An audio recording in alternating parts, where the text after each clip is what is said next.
Grasim. கிரேசியம்னா கிருபைக்கான museum. Museum எல்லா சம்பந்தப்பட்ட எல்லா விவரத்தையும் நமக்கு எடுத்து காண்பிக்கும். கிரேசியம்ன்றது கிருபை பெற்ற ஒரு மனுஷனை பார்த்தா கிருபை ஒரு மனுஷனை எந்த அளவுக்கு மாற்றும்ன்றதுக்கு அவனே மியூசியமாக இருக்கிறான். சரி, இன்னைக்கு நம்ம பார்க்க வேண்டியதை பார்ப்போம். பரலோகம் சமீபமாக இருக்கிறது என்றார் இயேசு. நம் வாழ்க்கையையே பரலோகமாக மாற்றுவதால் இப்படி சொன்னார். மத்தேயு 4:17. அது முதல் இயேசு மனம் திரும்புங்கள், பரலோக ராஜ்யம் சமீபமாக இருக்கிறது என்று பிரசங்கித்தார். கிருபை என்றால் நம்மேல் தேவன் வைத்த பரிதாபம். பிச்சைக்காரனை பார்த்தால் 50 ரூபாய் தரலாம். பரிதாபம் என்பது இதற்கு மேலே. அழைத்து வந்து வயிறார சாப்பாடு போட்டு தங்க இடம் கொடுத்து மாற்ற துணி கொடுத்து பிழைக்கத்தக்க வேலையையும் தேடி கொடுத்து குடும்பமாக்கி வாழ வைத்தால் அவன் மேல் பரிதாபப்பட்டதாக சொல்லலாம். தேவனும் இதைத்தான் நமக்கு செய்கிறார். பாவமே சுவாபமான நம்மை அவரிடம் வரும்போது பிள்ளையாக நேசித்து வாழ்வை சீர்படுத்தி பரிசுத்தமும் நீதிமாக ஆக்குகிறார். உதவி தந்தாலும் அதை பெறுகிறவர்கள் வீணாக்கி விடுவார்கள் என்று தெரிந்தால் யார் உதவுவார்கள்? எல்லோரும் பரிதாபப்பட பாத்திரமாக இல்லை. அதுதான் பிரச்சனை. அதற்கு பாத்திரமானவர்கள் சிலர் மட்டுமே. லோத்து, ஆபிரகாம் கூட இருந்த லோத்து தனக்கு கிடைத்த பரிதாபத்தை இழந்தான். வனாந்தர தேசத்தில் வாழ பிடிக்காமல் சோதோமை நாடி சென்றான். தேவனும் வேண்டும், உலகமும் வேண்டும். அவருக்கு அடங்கி நடவாவிட்டால் பரிதாபம் போய்விடும். 2 விதத்திலையும் நம்ம தேடினாக்கா கிடைக்காது. தேவனும் வேண்டும், உலகமும் வேண்டும்னா ஏதோ ஒண்ணுதான் கிடைக்கும். தேவன் நம்மேல் பரிதாபப்பட்டு பாவங்களை மன்னித்து பலவீனங்களை நீக்கி எதிரிகளை முறியடித்து பிரச்சனை அனைத்தையும் ஒழித்து நம் தேவைகளை நிறைவாக தந்து பரிசுத்தப்படுத்தினால் பெறுகிறவர்கள் ஒருவனும் இல்லையே. பார்த்தீர்களா? ஏன்? அவனவன் தன் விருப்பப்படி வாழ விரும்புவதால் தேவனுக்கு அடங்க மாட்டார்கள். அநேகர் தன் குறைகளை சரி பண்ண விரும்புவதில்லை. பிரச்சனை மட்டும் நீங்க வேண்டுமென்றால் எப்படி தேவன் இறங்குவார்? தன்னை தீமையினால் உண்டானவன் என்கிறான் பவுல். இவனுக்காக பரிதாபப்படலாம். இவன் அடங்கி நடந்து தேவ அன்பாகவே மாறிவிட்டான். தன் பாவங்களை பார்த்து அவமானப்பட்டு நல்ல மனுஷனாக முடியவில்லையே என பரிதவிக்கிற ஒருவனுக்கு மட்டுமே பரிதாபம் உதவும். இவர்கள் வாழ்க்கையே பரலோகமாக மாற்றும். கவலை உள்ளவர்களிடமோ திறமைசாலிகளிடமோ நீதியாய் வாழ தெரிந்தவர்களிடமோ பரிதாபம் உதவாது. நீதியின் மேல் பசி தாகம் உள்ளவனுக்கு கிடைக்கவே கிடைக்காது. மிஞ்சின இரக்கம்தான் கிருபை. பரிதாபம் தீமையை விட்டு விலகு. ஐயோ, விட்டு விலக நான் முடியவில்லை. பாவமே சுகமாக இருக்கிறது. எப்படி என்னை மாற்றுவது என்று கேட்பவனிடம் அவர் பரிதாபப்படுவார். பாவத்தை விரும்புகிற அவனிடம் அதை வெறுக்க செய்து மேற்கொள்ள வைக்கிறார். மனிதனை சுத்தமாக்குவது ஒன்றுதான் இன்று அவருடைய ஒரே வேலை. அது வாழ்வையே பரலோகமாக மாற்றுகிறது. நம்மை பற்றி உயர்வானம் எண்ணம் கொண்டிருக்கிறோம். ஆமா, சில பாவம் சுகமாக இருக்கிறது.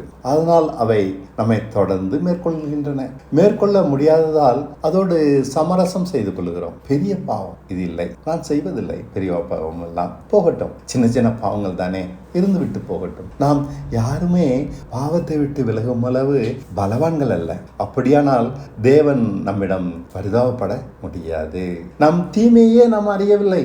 இந்த நிலையை தவிர்க்கும்படிக்கே நம் தீமையை பார்க்க பலவித தருணங்களை தருகிறார். நம் தீமை பலவீனமானவர்கள் என நமக்கு நம்மை காண்பிக்கிறது. ஒழுக்கம் பேச்சளவில் தான், செயல்பாட்டில் நமக்கும் ஒழுக்கத்திற்கும் வெகு தூரம். நேர்மையாக நடக்க வேண்டும் என்று தெரியும், நடக்கத்தான் முடியவில்லை.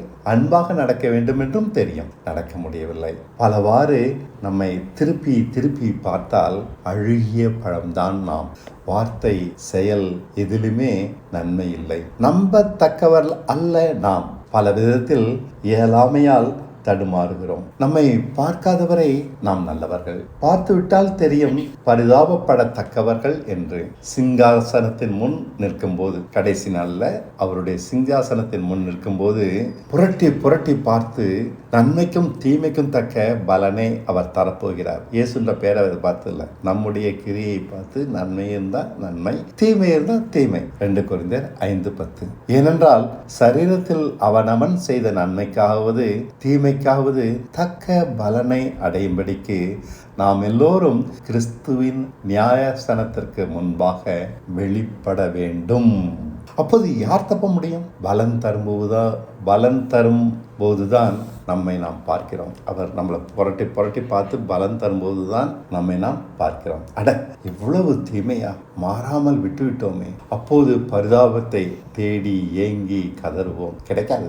அவனவன் கிரியைக்கு தக்க பலனை தருவார். நன்மையோ தீமையோ, சிறிதும் தீமை இல்லாதவன் நல்ல பலனை பெறுவான். அவன் மட்டும்தான். தானியேல் 12:2 சொல்லுகிறார், பூமியின் தூளிலே நித்திரை பண்ணுவர்களாகிய அநேகர் சிலர் நித்திய ஜீவனுக்கும் சிலர் நித்திய நிந்தைக்கும் இகழ்ச்சிக்கும் விழித்து எழுந்திருப்பார்கள். நம்ம எந்த கூட்டத்தில் இருப்போம்? தீமை செய்யாதவன் யார்? நியாயத்தீர்ப்பின் நாளென்று மனுஷனாக பிறந்த அனைவரும் கதறுவார்கள். நியாயத்தீர்ப்பில் இரக்கமா கிடைக்கும்? தன்னை திரித்து கொண்டவர்களுக்கு தான் இரக்கம் பலன் தரும். நான் தான் பாவி, பரிசுத்தமாக வேண்டியவன் நான் தான். இதை புரியாததால் கடைசி நாளில் கதறுகிறோம். அதற்கு பதில் இருக்காது. காலம் கடந்து விட்டது. தன் தீமையை உணர்ந்தவனுக்கே பரிதாபம் உதவும். நன்மையினால் நிறைந்தவனாக அது மாற்றும். அவன் நியாயத்தீர்ப்பில் பயமில்லாமல் சிங்காசனத்தின் முன் நிற்க முடியும். தன் தீமையை உணராதவனுக்கு கிறிஸ்துவினால் என்ன பயன்? கருமான் பட்டறையில் ஈக்கு என்ன வேலை? கிறிஸ்துவினால் கிருபையின் மேல் கிருபை உண்டாயிருக்கிறது. யோவான் 1:16. அவருடைய பரிபூரணத்தினால் நாம் எல்லோரும் கிருபையின் மேல் கிருபை பெற்றிருக்கிறோம். இருக்கட்டும், அதற்கு எனக்கு பெரிய பாவம் செய்தவனும் தன் பாவத்தை மேற்கொள்ள கிருபை பெற்ற பிறகு சின்ன சின்ன பாவங்களோடு சமரசம் செய்து கொள்கிறான். இருந்து விட்டு போகட்டும். ஆகையால் கரை திரை ஒன்றுமில்லாத ஜீவியத்தை அடைந்தவர்களை காண முடியவில்லை. நியாயத்தீர்ப்பில் இப்படிப்பட்ட ஜீவியம் தான் நிற்கும். கடைசி நாளில் பரிதபிக்கப்பட்டவர்களாக நிற்பதை தவிர்க்கும்படிக்கே கிருபையை தேவன் தருகிறார். பரிதாபம் அனைவருக்கும் இன்று கிடைக்கும். இதனால் பூர்ண வாழ்க்கை யாரும் அடையலாம். தட்டுகிறவர்களுக்கு திறக்கப்படும். மத்தேயு 7:8. ஏனென்றால் கேட்கிற எவனும் பெற்றுக்கொள்கிறான், தேடுகிறவன் கண்டடைகிறான், தட்டுகிறவனுக்கு திறக்கப்படும். ஒன்று மட்டும் நிச்சயம், நியாயத்தீர்ப்பின் நாளில் தைரியமாக நிற்க வேண்டும் என்றால் பழுதற்றவர்களாக நாம் ஆவது அவசியம். யாராயிருந்தாலும் சரி. ஆகையால் கிறிஸ்துவினால் வரும் பரிதாபம் தவிர்க்க முடியாது. பழுதாய் தொடர்ந்து நடப்பவர்கள் ஏமாறுகிறார்கள். ஏமாற்றுவதாக நினைத்துக்கொண்டு இன்று தேவன் நம்மேல் பரிதாபப்படுவது நம்மை இன்றே தகுதிப்படுத்திவிடும். விசுவாசிக்கிறேன் என்று சொல்கிறவர்கள் மாசற்றவர்களாக மாறவில்லை என்றால் அவர்கள் விசுவாசம் போலிதான். மாசற்றவர்களாக மாறவில்லை என்றால் அவர்கள் விசுவாசம் போலிதான். பழையனவெல்லாம் அழிந்தன என்பது சத்தியம் மட்டுமல்ல, நம்முடைய அனுபவமாக இருக்க வேண்டும். பொல்லாத பலவீனங்களை நாம் சுவாபத்தில் வைத்திருக்கிறார். இவைகளை உடைத்தெறிய விரும்பாதவனுக்கு எப்படி பரிதாபப்பட முடியும்? போலிகள் ஆபத்தானவை. சிறு விஷயத்தில் போலியை அனுமதித்தால் வாழ்வு முழுக்க போலியாகவே மாறிவிடும். நாம் கண்டிப்பாக இராவிட்டால் போலியை தவிர்க்க முடியாது. எளிதில் பற்றி படரும். பல குறை இருந்தாலும் நல்லவர் போல வேஷங்களினால் நம்மை மறைத்துக் கொள்கிறோமே.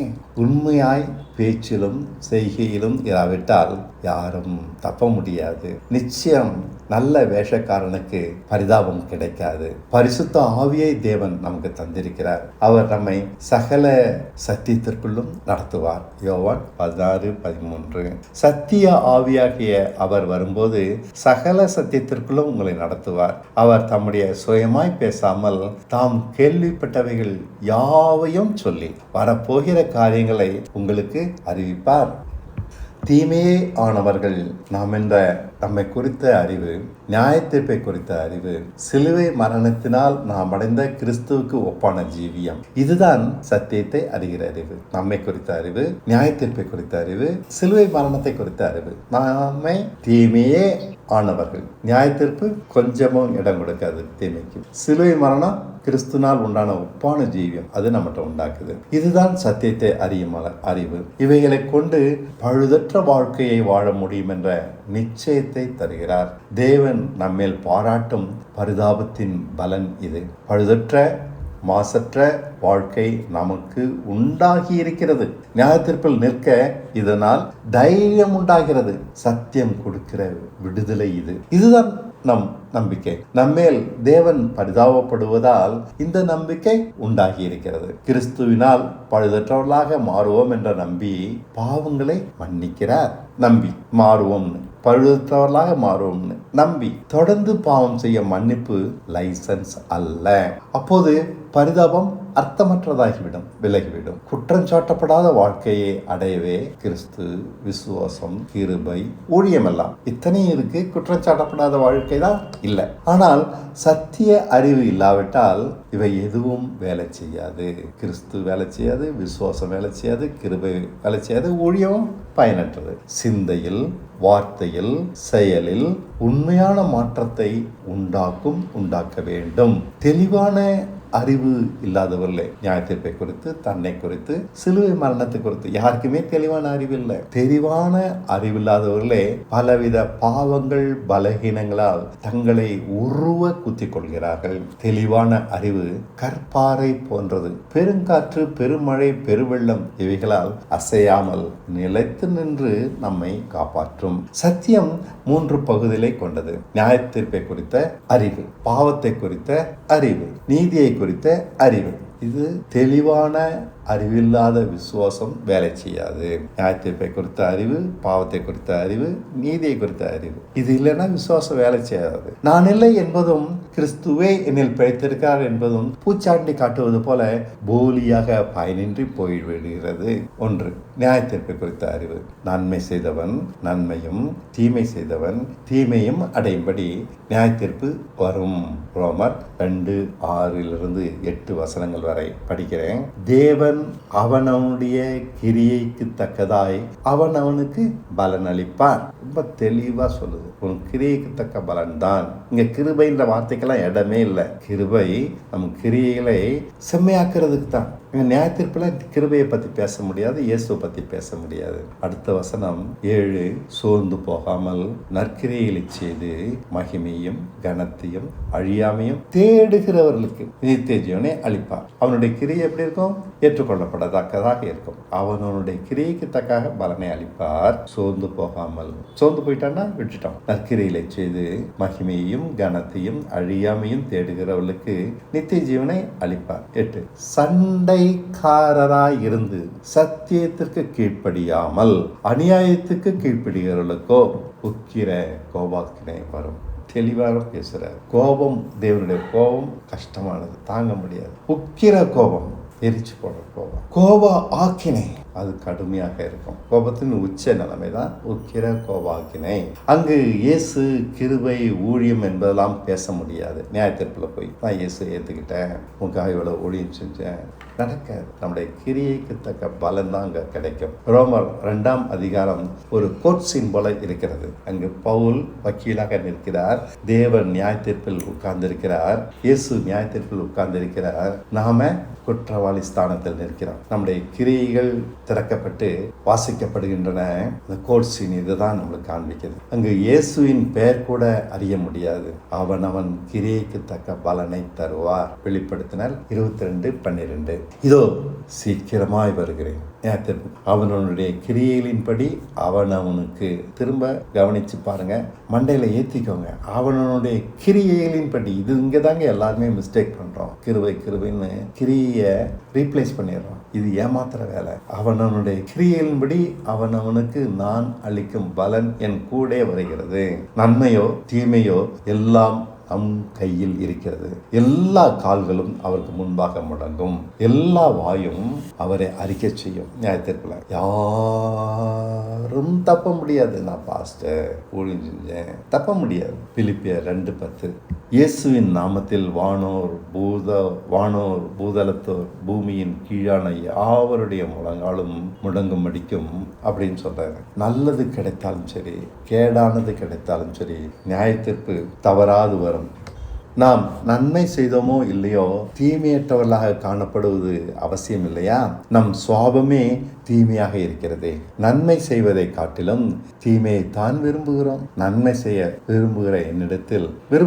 என்னிடத்தில் தீமையை விரும்புகிற குணமும் இருக்கிறதே.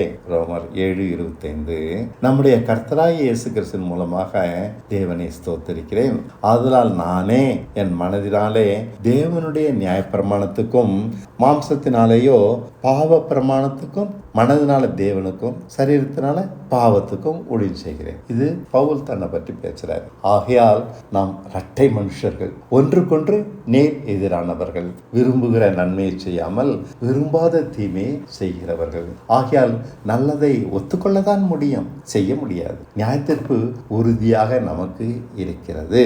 ஆனால் நான் பாவத்துக்கு கீழாக விற்கப்பட்டோம். நியாயத்திற்கு இருக்குன்னு தெரியும், ஆனா பாவத்துக்கு கீழாக விலைக்கு விற்கப்பட்ட பலவீனமும் கனவீனமும் எனக்கு நானே துரோகியுமாக இருக்கிறேன். என் மனம் ஒரு மனம் என்னிடத்தில் இல்லை, 2 மனம். நியாயத்திற்குள் நிற்க வேண்டுமானால் நம் இரட்டைத்தன்மை ஒழிய வேண்டும். நான் இருக்கிற வரை இது முடியாது. தீமை செய்வது பிறவி குணம். நம் ரட்சிப்பு மிக மிக சிரமமானதே. 2வது, நியாயத்திற்கு இப்படி இருக்க பாவம் என்றால் என்ன? அப்படி ஒரு கேள்வி வைப்போம். பாவம்னா இதை சொல்லுவான். சத்தியத்தின் மற்றொரு பகுதி இது. பொல்லாங்கு செய்கிற எவனும் ஒளியை பகைக்கிறான், தன் கிரியைகள் கண்டிக்கப்படாதபடி ஒளியினிடத்தில் வராதிருக்கிறான். இதுதான் பாவம்.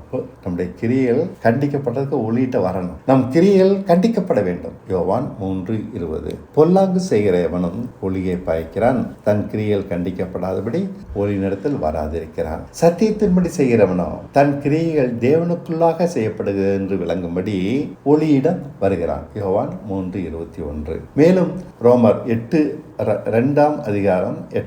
சொல்லுகிறபடி சண்டைக்காரராய் இருந்து சத்தியத்திற்கு கீழ்ப்படியாமல், ஏற்கனவே இதை படித்தோம், அநியாயத்திற்கு கீழ்ப்படிகிறவர்களுக்கோ பொக்கிர கோபாக்கினை வரும். சண்டைக்காரனா இருக்கிறான், கேள்வி கேட்டுட்டு சத்தியத்திற்கு கீழ்ப்படியாமல் போவதே கோபாக்கினை. புரிஞ்சுக்கோங்க, நீங்க சிலுவையில் அரைஞ்சு போயிட்டேங்கன்றத அதை அனுபவமாக்காம இருக்கிறது தான் கோபாக்கினை. அநியாயம் சண்டைக்காரனா இருப்பதால் அவன் செய்கிறான், அவன் ஒத்துக்க மாட்டேங்கிறான், சுய புத்தியின்படிதான் நடக்கிறான். சண்டைக்காரன் யாரு? சத்தியத்தை ஏற்றுக்கிட்டு சுய புத்தியின்படி நடக்கிறவன். நாம் ஒளியிடம் வராதிருப்பதால் பாவம் செய்கிறோம், அநியாயத்திற்கு கீழ்ப்படுகிறோம், பாவத்தில் நிலைத்திருக்கிறோம். பலவீனத்தோடு நேராக நடக்க தெரியாமல் குடிகாரனை போல தடுமாறுகிறோம். ஒளியிடம் வந்தால் பாவம் என்று ஒன்று இல்லை, எந்த பாவத்திற்கும் வாய்ப்பே இல்லை.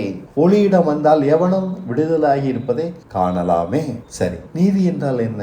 இதுவும் சத்தியத்தின் முக்கியமான பகுதி. கிறிஸ்துவே தேவனால் நமக்கு ஞானமும் பரிசுத்தமும் நீதியும் மீட்புமாக இருக்கிறார். 1 கொரிந்தியர் 1:31 அவரே தேவனால் கிறிஸ்துவே நமக்கு ஞானமும் நீதியும் பரிசுத்தமும் மீட்பும் ஆனார். நன்மை தீமையை பிரித்து உணர்கிற அறிவுதான் ஞானம். வெறும் அறிவு மட்டும் இல்ல, பிரிச்சு உணர பண்ணும். இது தீமை வேண்டாம்னு உணர பண்ணும், நன்மை அதான் வேணும்னு உணர பண்ணும், அதான் ஞானம். வெறும் அறிவை பிரிச்சு காண்பிக்கும். அதுதான் ஆதாம் பெற்றுக்கிட்டான். இது ஞானம். நன்மையை தீமையை பிரித்து உணர்கிற அறிவு ஞானம். பரிசுத்தம் என்றால் தீமை ஆள விடாதபடி மேற்கொள்ளும் குணம். அதை எதிர்த்து நிற்கும், உடைச்சு போடும். தேவன் விரும்புகிறதை மட்டும் செய்யும் குணம் நீதி. அவருக்கு சித்தத்துக்கு மட்டும் கீழ்ப்படியும். மீட்பு என்றால் இயல்பாக தீமையை விரும்புகிற நம் தீய குணத்திலிருந்து விடுதலை. இது தெரியும். இந்த 4 குணமும் கிறிஸ்துக்குள்ள இருக்கு.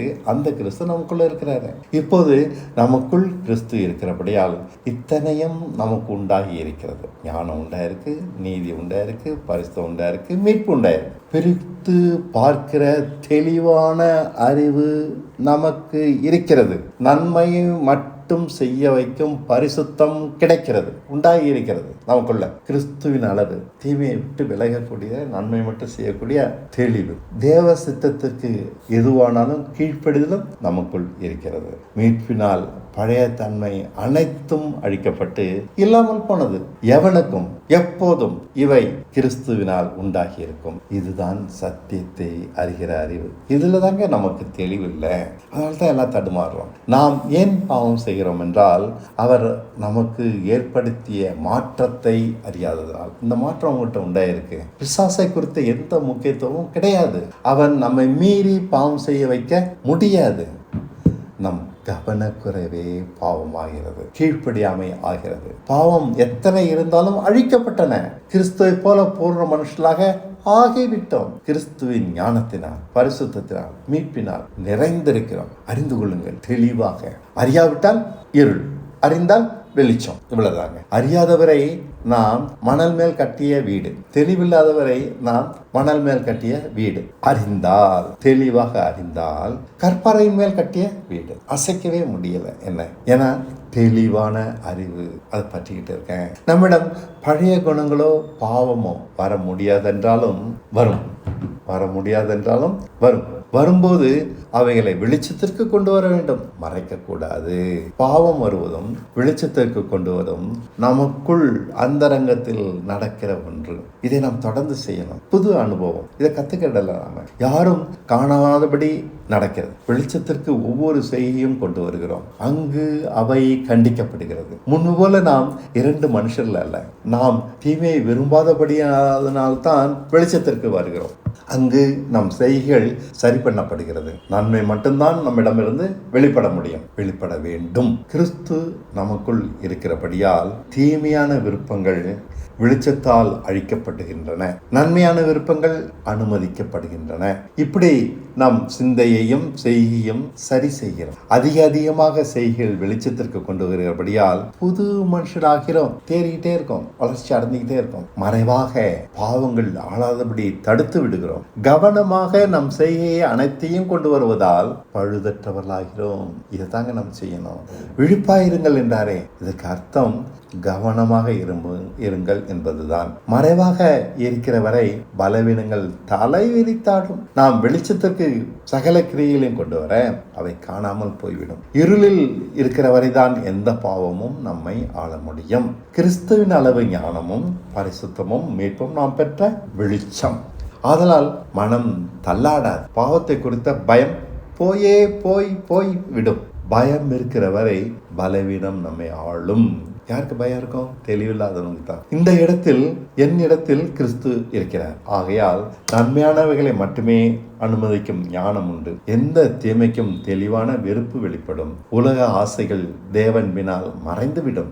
அவர் என் தேவைகளை கவனிக்கிறார் என்ற உறுதி நமக்கு இச்சை அவசியமில்லை என்று விளக்கி, இருப்பதில் திருப்தியாக்கி, அலைந்தோடும் மனதை அமைதிப்படுத்தி அடக்கி விடுகிறது. தெளிவு பிறக்கிறது. தெளிவுதான் வெளிச்சம், தெளிவின்மை இருள். சத்திய அறிவில் தெளிவில்லாமல் இருக்கிறவரை இருள்தான் நம்மை ஆளும். அதனால பலவீனம் தான் நம்மை ஆளும். அதனால பாவம் நம்மை ஆளும். அதனால மதியினம் நம்மை ஆளும். அதனால் தடுமாற்றம் நம்மை ஆளும்.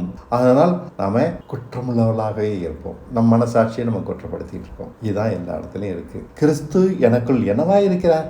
கேள்வி கேளுங்கள். நமக்குள்ள அவர் சும்மா இல்லை. அவரால் உண்டாகிற மாற்றம் உறுதியானது, மங்கலானது அல்ல, தெளிவானது. அவர் தரும் மீட்பில் பலவீனமானது ஒன்றுமில்லை. சகல விதத்திலும் அது விடுதலையாகவே இருக்கிறது. அறியாமையினால் தான் பாவம் பலவீனங்களோடு, தடுமாற்றங்களோடு, தாறுமாறுகளோடு அந்தரங்க பாவியாக வாழ்கிறோம்.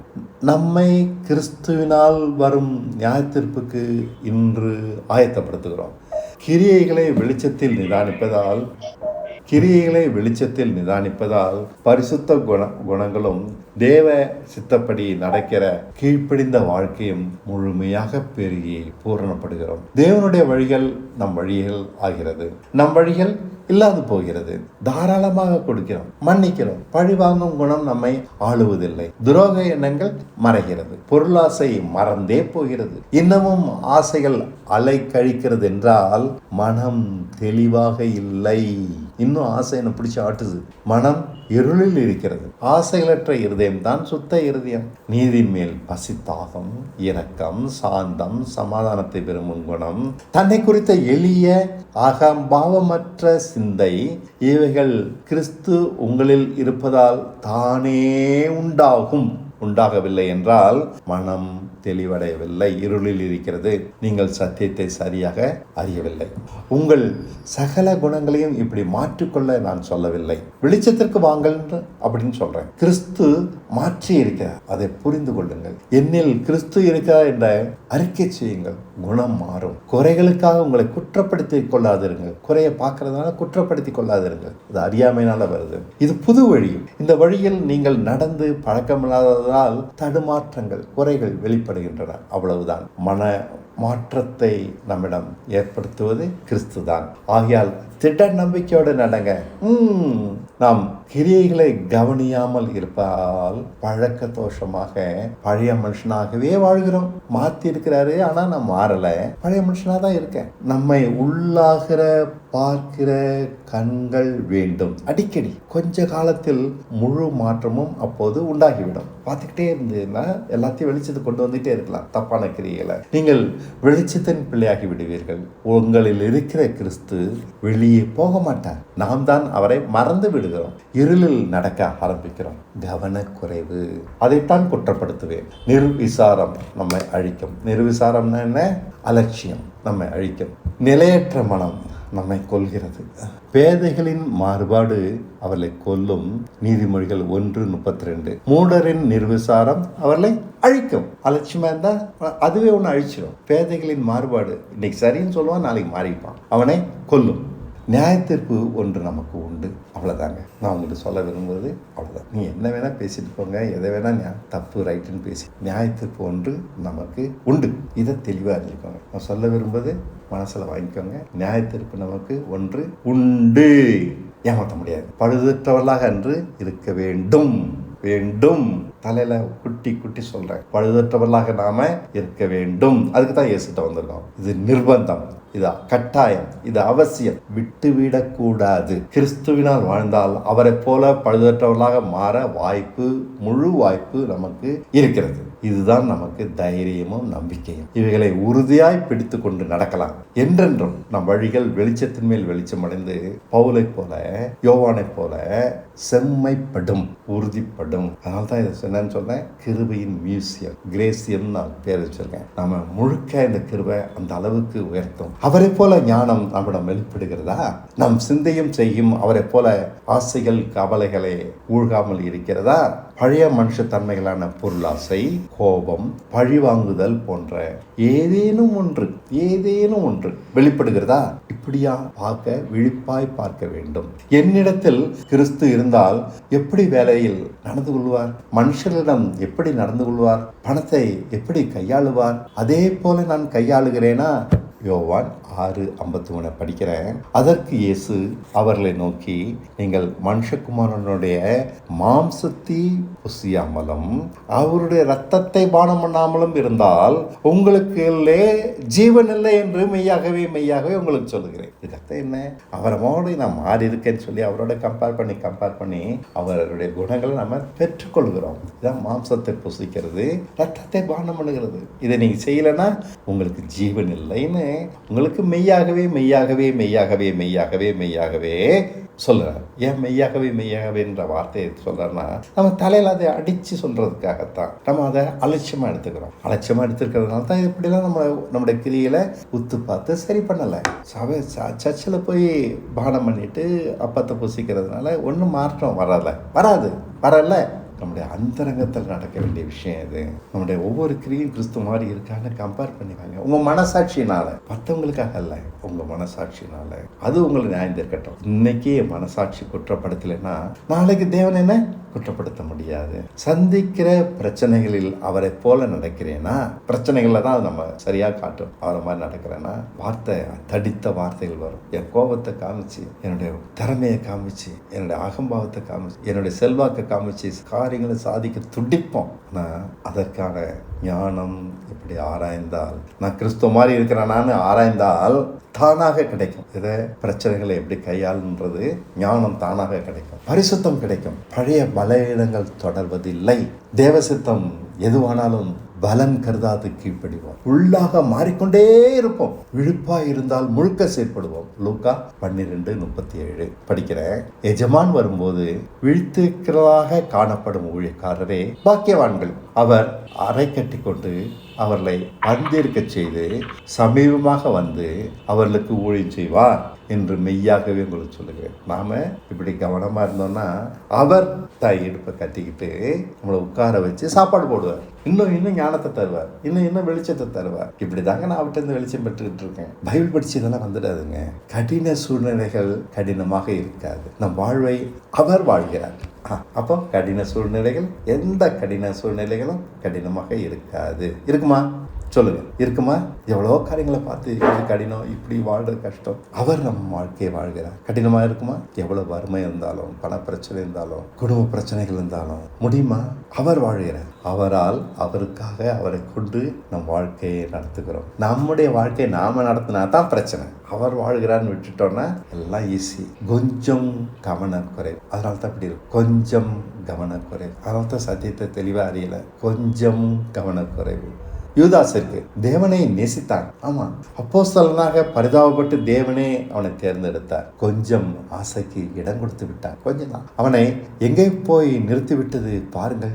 இது வேண்டாமே. கொஞ்சம் பொருளாசை மயங்கி விட்டது மனம். அவனை மயக்கியது பிசாசு அல்ல. இதே வேலை தான் ஏமாத்திட்டு செஞ்சுட்டு இருக்கோம். நாம செஞ்சுட்டு இன்னொருத்தனை குற்றப்படுத்துறது. உலகத்தில் உள்ளவைகளிலும் அன்பு கூறாது இருங்கள். நடக்க வேண்டுமே. கவனம் இல்லாததால் தவறிவிட்டார். அதனால் பாவம். மனதினால் தேவனுக்கும் ஆசையினால் இச்சைக்கும் சேவை செய்கிறான். ஏற்கனவே படித்தோம் ரோமர் 7:25. இயேசுவிடம் வந்தும் நாம் 2 மனுஷனாக தொடர்வதே வீழ்ச்சிக்கு காரணம். இதை தெளிவாக தெரிஞ்சுக்கணும். இயேசுவிடம் வந்தும் நம் மனசு கலங்குதுன்னா 2 மனுஷனாக இருக்கும். நான் தான் வாழ்றேன்னு நம்ம சொல்லிட்டு இருக்கோம். இயேசுவிடம் வந்தும் நான் இன்னும் தடுமாறுறேன்னா, என் மனசுல தெளிவில்லைன்னா அது வெளிச்சமா இருக்கணும். என் கிரிகளை பார்த்து நானே குற்றப்படுத்துறேன். நம்மிடம் பாவம் வருவது இயல்புதான். ஆனால் வெளிச்சத்திற்கு கொண்டு வந்திருந்தால் அது கண்டிக்கப்பட்டிருக்கும், அழிந்திருக்கும், ஏமாந்திருக்க மாட்டான் யூதாஸ். அதான் நாமளும் செஞ்சிட்டு இருக்கோங்க. இதுதான் கவனக்குறைவு. நிர்விசாரம், மாறுபாடு. இதுதான் அவர் சொல்றாரு. நிர்விசாரம் அவனை அழிக்கும், மாறுபாடு கொல்லும். எப்படி மயங்கி விட்டான்? நாம் தேவசனத்தின் மூலம் ஆண்டவரின் வார்த்தைகளை கேட்கிறோம். அவனும் அப்படி இல்லை. நேரடியாக போதிக்கப்பட்டான். கற்பாறையாக இருந்திருக்க வேண்டும் இல்லையா? தன்னை சுற்றி தெளிவான வெளிச்சம் இருந்தாலும் தன் கிரியிலை அவன் கவனிக்கவில்லை. கேட்டுவிட்டான். ஆசைகள் அலைகழிக்க ஆரம்பித்தது. இயேசு கண்டித்திருந்தும் துணிகரம் கொண்டான். இயேசு கண்டிக்கிறாரு. சின்ன ஓட்டை தான் பெரிய கப்பலை நாசமாக்கி விடுகிறது. கொஞ்சம் கவனக்குறை. வாழ்க்கை திசையே மாறிவிட்டது. கவனம் இல்லாதிருந்தால் பிசாசு மயக்கத்தான் செய்வான். அடிச்சு சொல்றேன், பிசாசை குறை சொல்லாதீங்க. உங்க மேலதான் தப்பு இருக்கு. நாம் எல்லோரும் கவனக்குறைவினால் தான் இன்றும் பலவீனர்களாக, பாவிகளாக, தாறுமாறு நிறைந்தவர்களாக, மீறுகிறவர்களாக, சுவாப அன்பில்லாதவர்களாக இருக்கிறோம். கிறிஸ்து நம்மை மாற்றி இருந்தும் அதை நாம் சுதந்திரிக்கவில்லை. இல்லை, பல சூழ்நிலை நான் அதை பார்க்கிறேன். சுதந்திரிக்கவில்லை. நிறைய சூழ்நிலை நம்ம இன்னும் கிறிஸ்துவ மாறலைன்னு எடுத்து என் கிரியைகளை காண்பிச்சுக்கிட்டே இருக்கு. உண்டா இல்லையா? கிருபை என்ற தேவ பரிதாபம் நம்மிடம் வீண் போகிறது. யூதாசை போல ஒரு நாள் விழுந்து கிடப்போம். வெளிச்சத்திற்கு வராதபடியால் பாவம் நம்மை ஆளுகிறதே. ஆச்சரியமாக இல்லையா? இனி பாவம் நம் சுவாபம் அல்ல. மதியினம், தாறுமார்கள் எதுவுமே நம்முடையதும் அல்ல. ஆனா அப்படிதான் இருக்கும். தேவனையும் யூதாஸ் நேசித்தான், பாவத்தையும் நேசித்தான். பிரச்சனை இல்லாத வரை நாமும் தான் 2 மனுஷர்கள் ஏதோ ஒரு பக்கம் சாய்ந்து விடுவோம், பாவத்தின் பக்கம். நாமும் பலவீனங்களை போனால் போகட்டும் என வைத்துக் கொண்டு இருக்கிறோம். எப்படி போனால் போகட்டும்னு நிறைய பலவீனத்தை வச்சிருக்கோம். உங்க வார்த்தையை பாருங்க, உங்க கண்களில் பாருங்க. ஒரு பெண்ணை பார்த்தா உங்க சிந்தனை எப்படி போகுது பாருங்க. உங்களோட அந்தரங்கம் எப்படி இருக்கு பாருங்க. வெளிச்சத்திற்கு வந்தால் நம் கிரியைகள் கண்டிக்கப்படும். வராவிட்டால் பழைய குணங்கள் நம்மேல் சம்மணம் போட்டு உட்கார்ந்து கொண்டு அழிசாட்டியம் பண்ணுகிறது. நம் கிரியைகளை கவனித்து பாருங்கள், நம் வார்த்தைகளை கவனித்து பாருங்கள், நம் எண்ணங்களை கவனித்து பாருங்கள். வெளிச்சத்துக்கு கொண்டு வாருங்கள். கண்டிக்க வேண்டியது எதுவும் கண்டிக்கப்படட்டும். ஆகையால் இந்த வழியில் நம்பி நடவுங்கள். வெளிச்சத்திற்கு வராதபடியால் அவன் மேல், யூதாசு மேல் நியாயத்தீர்ப்பு வந்துவிட்டது. யாரும் அறியவில்லை என எண்ணிவிட்டார். இயேசு அறிவாரே. பண பையில் போடப்பட்டதை திருடுகிறவன் என அவர் அறிவார். யோவான் 12:6. அவன் தரித்திரரை குறித்து கவலைப்பட்டு இப்படி சொல்லாமல், அவன் திருடனானபடியினாலும் பணப்பையை வைத்து கொண்டு அதிலே போடப்பட்டதை சுமக்கிறவனாக இருக்கிறபடியால் இப்படி சொன்னான். கொஞ்சம் கொஞ்சமாக துணிவு வளர்ந்து அவனை கொன்றுவிட்டது. கவனக்குறைவால் நாசமானான் யூதாசு. நாம் எல்லோரும் பழகிய வழி இல்லை, இது புது வழி. தடுமாற்றங்கள் ஆரம்பத்தில் இருக்கும். ஒன்று மட்டும் நிச்சயம், நமக்குள் இருக்கிற கிறிஸ்து நமக்கு ஞானமாக இருக்கிறார், பரிசுத்தமாக இருக்கிறார், நீதியான கீழ்ப்படிதலாக மீட்பாக இருக்கிறார். ஆகையால் போக போக இதை கற்றுக்கொள்வீர்கள். அலட்சியமாக கவனக்குறைவாக மட்டும் இடம் தர வேண்டாம். எப்போதும் எல்லா சமயத்திலும் வெளிச்சத்திற்கு வாருங்கள். தூங்கும் போது கூட உங்கள் கனவை பற்றி பாருங்க. என் மனசாட்சியத்திலையும் உடைச்சு பார்த்தோம். அதில் உங்களுடைய கிரியைகள், எண்ணங்கள் கண்டிக்கப்படட்டும். விழிப்பாயிருங்கள் என்றாரே. லூக்கா 21:34 வசனத்திலிருந்து 36 வசனங்கள் வரைக்கும். உங்கள் இருதயம் பெருந்திண்டினாலும் வெறியினாலும் லௌகீக கவலைகளினாலும், ரொம்ப ஈஸி இது, லௌகீக கவலை பாரமடையாத படிக்கும். அதான் செஞ்சுட்டு இருக்கோம். வேற எங்கேயுமே நம்ம புத்தி போக மாட்டேங்க, பாரம் அடைஞ்சிருது. நீங்கள் நினையாத நேரத்தில் அந்த நாள் உங்கள் மேல் வராத படிக்கும் எச்சரிக்கையாயிருங்கள். எதுக்கு எச்சரிக்கையா இருக்கணும்? பாரமடையாதபடி, கவலைனால பாரமடையாதபடி, இச்சையினால பாரமடையாதபடி. பூமியில் எங்கும் குடியிருக்கிற அனைவரும் மேலும் அது ஒரு கண்ணியை போல வரும், எல்லார் மேலையும் வரும். ஆகையால் இனி சம்பவிக்க போகிற வேலை எல்லாம் உங்கள் தப்பி மனுஷகுமாரனுக்கு முன்பாக நிற்க பாத்திரவான்களாக எண்ணப்படுவதற்கு எப்போதும் ஜெபம் பண்ணி விழித்திருங்கள். நம்மில் தீமை எதுவும் கிடையாது, இருக்கக்கூடாது. எந்த கோணத்திலும் பார்த்து பார்த்து நடவுங்கள், அது போதும். இதனால் அறிவு முக்கியம் என்கிறேன் நான். இப்படி வசனங்களை பார்த்தாக்கா கவலைனால பாரப்படக்கூடாது, இச்சையினால பாரப்படக்கூடாது, பெருந்தினால பாரப்படக்கூடாது. எனக்கு அந்த சாப்பாடு இல்லைன்னா தூக்கம் வராது. இதனால் அறிவு முக்கியம் என்கிறேன் நான். சத்தியத்தை அறிகிற அறிவு, அதுதாங்க முக்கியம், அதுதான் முக்கியம். அது உறுதியாய் பாவத்தை கண்டிக்கிறது, கிறிஸ்துவின் பூரணத்தை நமக்குள் ஏற்படுத்தி இருக்கிறதை காட்டுகிறது. எபேசியர் 3:19. அறிவு கெட்டாத அந்த அன்பை அறிந்து கொள்ள வல்லவராகவும் தேவனுடைய சகல பரிபூரணத்தினாலும் நிறையப்படுவோம். அவர் தமது மகிமையின் ஐஸ்வர்யத்தின்படியே உங்களுக்கு அனுகிரகம் பண்ண வேண்டும் என்று வேண்டிக் கொள்கிறேன். சகல ஐஸ்வர்யத்தினாலும் நான் நிறைஞ்சிருக்கேன்னு நீங்க பாருங்க.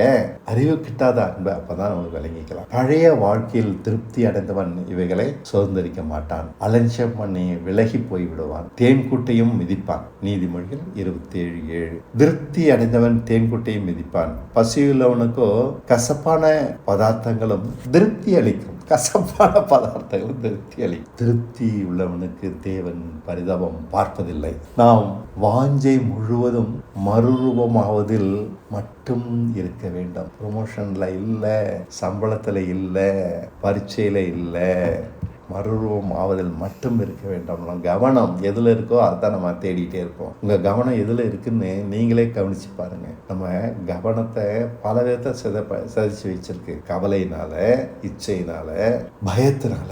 இதனால தான் மாம்சத்துக்குரியவங்களாக இருக்கிறோம். நம் வாஞ்சை முழுவதும் மறுரூபம் ஆவதில் மட்டும் இருக்க வேண்டும். நமக்கும் நியாயத்தீர்ப்பு காத்திருக்கிறதே. ஆகையால் அலட்சியம் செய்து கிருபையை போக்கடிக்க வேண்டாம். தனக்கு ஒரு நியாயத்தீர்ப்பு உண்டு என்று அறிந்து கொண்டவர் எவ்வளவு ஜாக்கிரதையாக இருப்பான். நம்ம அறிஞ்சிருக்கோமா? அந்த ஜாக்கிரதை இருக்கா? அது குறித்து என்ன அசட்டத்தனம், அலட்சியம். வெளிச்சத்திற்கு கொண்டு வராததால் பாவம் நம்மிடம் தொடர்கிறது. கிறிஸ்து என்னில் இருக்கிறார் என்று விசுவாசிப்பதால் நாம் முழுக்க பழுதற்றலாகி விடுவோம். யோவான் 6:39. அவர் எனக்கு தந்தவைகளில் ஒன்றையும் நான் இழந்து போகாமல், அவர் சொல்றார், கடைசி நாளில் அவைகளை எழுப்புவதே என்னை அனுப்பின பிதாவின் சித்தமாக இருக்கிறது. அப்படி நம்ம சுத்திகரிக்காட்டினா அவர் என்ன சொல்லுவாரு? பிதா உன்னை இழுத்துக்கிடல. பிதா ஒருவனை இழுத்து கொண்டால் அவன் என்னிடத்து வருவான், அவனை நான் கடைசி நாள் எழுப்புவேன். நம்ம வெளிச்சத்துக்கு வந்துட்டே இருந்தோம்னா கடைசி நாள் எழுப்புவார். ஆண்டவர்கிட்ட என்னைக்கோ ஞானஸ்நானம் வாங்கினதே பற்றி பேசிக்கிட்டு சர்ச்சில் படுத்து தூங்கிட்டு வரவன் இது கிறிஸ்துட்ட வந்தது இல்லை. கிரியில் அனுதினம் கண்டிக்கப்பட்டா தான் அவர் கடைசி நாள் எழுப்புவார். தேவன் பரிதாபப்படுகிறார் நம்மேல்.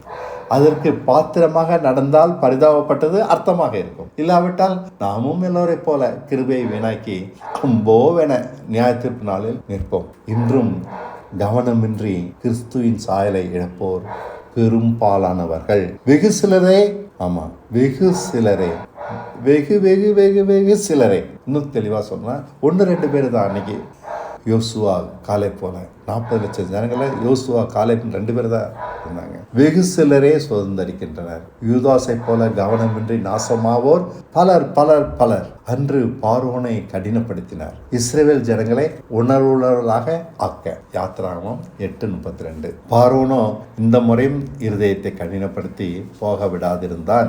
இன்று இஸ்ரவேலை கடினப்படுத்துகிறார். ரோமர் 17:11-7. அப்படியானால் என்ன?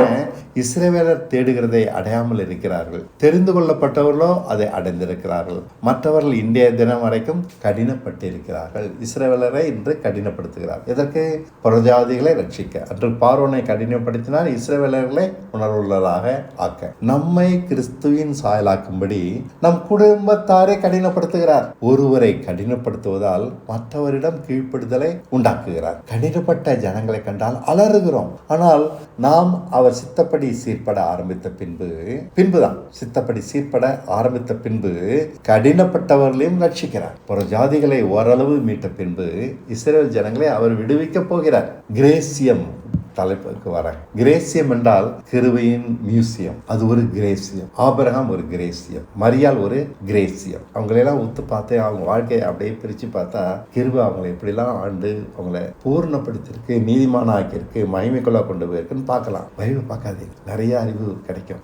இவங்க வாழ்க்கையை பார்த்தோம்னா கிருபையினுடைய வல்லமைய செயலை புரிஞ்சுக்கிடலாம். அதுதாங்க நமக்கு வேணும். இஸ்ரவேல் ஜனங்கள் ஒரு ஞானபோஜனத்தை ஞானபானத்தை பருகினார்கள் வனாந்தரத்தில். அது கிறிஸ்துவை. கிறிஸ்து என்பது மனுஷர் மேலுண்டான பரிதாபம் இஸ்ரவேலர்களை நடத்தி வாக்குத்தத்த தேசத்தில் கொண்டு போய் சேர்த்து விட்டது. அவங்களை எப்படிலாம் போராடினாலும் அவங்களோட எதுவும் போராடி அவங்கள வாக்குத்தத்த தேசத்துக்குள்ள கொண்டு போயிடுச்சு. தேவன் எல்லோரிடமும் பிரியமாய் இருந்ததில்லை. அந்த இஸ்ரவேல் ஜனங்கள்கிட்ட எல்லோரிடமும் பிரியமாய் இருந்ததில்லை. பொல்லாங்கனவைகளை இச்சித்த இஸ்ரவேலர்களே அழிக்கப்பட்டார்கள்.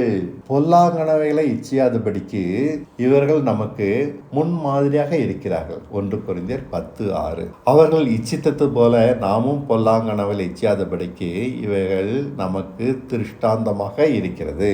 இன்னும் அப்படியே வச்சுட்டு இருந்தோம்னா அழிச்சிடுவார். வெகு சிலர் தான், 2 குடும்பத்தார் மட்டும்தான் வாக்குத்தத்த தேசத்துக்கு போனாங்க. மற்றவங்க அத்தனை பேரும் அழிக்கப்பட்டாங்க. அதுக்காக அவர் பரிதாபப்படலை, அலட்சியமா தூக்கி போட்டார். நம்ம இன்னைக்கும் தேவனை தேவனா பார்க்கணும். ஈஸியா நினைக்கலாம் அவரை. இவர்கள் நமக்கு முன்மாதிரியாக இருக்கிறார்கள். தேவனின் பரிதாபத்திற்கு பாத்திரமாக நடந்தால் நாமும் ஒரு கிரேசியம், கிருபையின் மியூசியம். தேவ பரிதாபத்தினால் நீதிமானாகி கிறிஸ்துவின் நிறைவான வளர்ச்சி அடைவோம். ஆதாம் செய்ய தவறிவிட்டதை நான் கிறிஸ்துவினால் கீழ்ப்படிந்து நிறைவேற்றுகிறேன். ஆதாம் செய்ய தவறிட்டான், அதனால மரணத்தை உண்டாக்கணும். நான் இன்னைக்கு கிறிஸ்துவினால் கீழ்ப்படிதலை கற்றுக்கிட்டு நிறைவேற்றுகிறேன். மரணத்தை ஜெயிக்க இங்கே பழக்குவிக்கப்படுகிறேன். 2 கொரிந்தியர் 5:4. இந்த கூடாரத்தில் இருக்கிற நாம் பாரம் சுமந்து தவிக்கிறோம். இந்த போர்வையை கலந்து விட வேண்டும் என்று விரும்பாமல் மரணமானது ஜீவனாலே விழுங்கப்படுவதற்காக போர்வை தரித்தவர்களாக இருக்க விரும்புகிறோம். இது என்ன சொல்ல வராரு?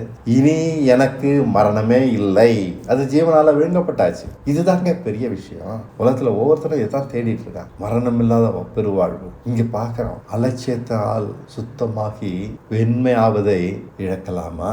இதுதான் ரட்சிப்பு. மரணத்தை ஜெயிக்க பழகணும், ஜெயிக்கணும். அதுக்கு தாங்க ஆண்டுட்டு வந்திருக்கோம். பாவ மன்னிப்போட வாழ்ந்துகிட்டு ஏமாத்திட்டு இருக்கிறதுக்கு இல்லை, ஜெயிக்கணும். பவுல் தன்னை அப்படிதான் சொல்றான். பவுல் ஒரு கிரேசியம், யோவான் ஒரு கிரேசியம். கிருபை ஒருவனை எவ்வளவாய் மாற்றும் என்பதற்கு இவர்கள் முன்மாதிரி. இவர்கள் வாழ்க்கையை திருப்பி திருப்பி பார்த்தால் இது தெரியும். அவங்க எழுதுற வார்த்தைகள்லாம் படிச்சு பாருங்க, பிரம்மாண்டமா இருக்கும். இன்னைக்கு ஏன் அப்படி யாரும் இல்லை? ஏமாத்திட்டு இருக்கோம். நிர்விசாரம், அலட்சியம். இவர்கள் தரம் பரலோக ஒளியாகவே இருக்கிறது. தானியேல் 12:10 படிக்கிறேன். அநேகர் சுத்தமும் வெண்மையும் ஆக்கப்பட்டு புடமிட்டப்பட்டவர்களாய் விளங்குவார்கள். துன்மார்க்கரோ துன்மார்க்கமாய் நடப்பார்கள். அது அவங்கள மட்டும் திருத்தவே முடியாது. அது செய்யறது நியாயப்படுத்திட்டே இருப்பாங்க. துன்மார்க்கரில் ஒருவனும் உணரான், ஞானவான்களோ உணர்ந்து கொள்வார்கள்.